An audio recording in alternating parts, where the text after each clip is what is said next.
नमस्ते, मैं मयूर। स्वागत करता हूँ आप सभी के इस वीडियो में। आज की वीडियो में मैं बात करूँगा उम्मीद के ऊपर। हमारे सारे रिश्ते हैं ना, उसके अंदर उम्मीद बहुत बड़ा रोल करती है।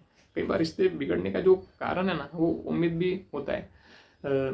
माता पिता, बच्चे, बहुएं, साले, जीजा, सास बहू, ये सारे रिश्तों में ना एक दूसरे का हम इतना सारा उम्मीद करते हैं ना एक दूसरे के ऊपर, कि कई बार क्या होता है कि कुछ उम्मीद पूरी होती है और कई बार वो उम्मीद नहीं भी पूरी होती है।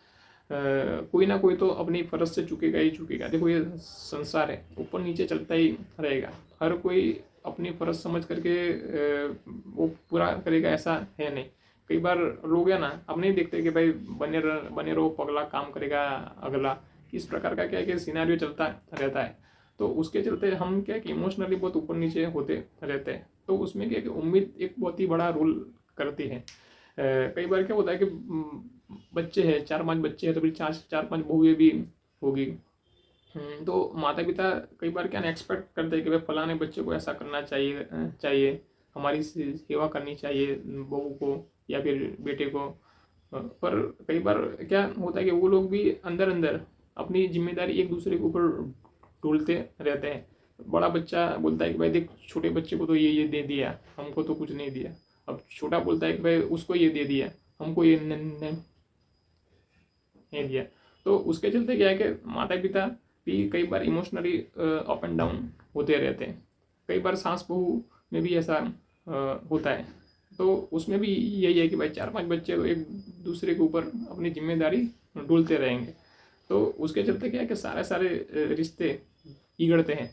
तो मेरा कहना यह है कि आप हो सके तब तक है ना उम्मीद ना करो, क्योंकि जब भी हम उम्मीद करते हैं ना, तो क्या होता है कि फिर उम्मीद कब कंप्लेन में कन्वर्ट होती है ना, हमको भी पता नहीं चलता है। पर हम क्या ना, फिर क्या होता है कि हम तीसरे चौथे व्यक्ति के साथ डिस्कशन करते हैं कि देख, हमारे बच्चे ऐसे हैं, बड़े बच्चे बड़ा बच्चा है ऐसा है, छोटा ऐसा है।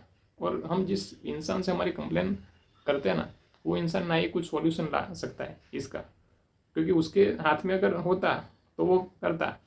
पर कई बार क्या होता है कि हम हमारी सिर्फ फ्रस्ट्रेशन निकालने के लिए किसी व्यक्ति को बोलते हैं। हमारे अंदर का जो भी क्रोध है, उसको सिर्फ बाहर निकालने के लिए तीसरे चौथे व्यक्ति के साथ कुछ ना कुछ कंप्लेन करते रहते हैं।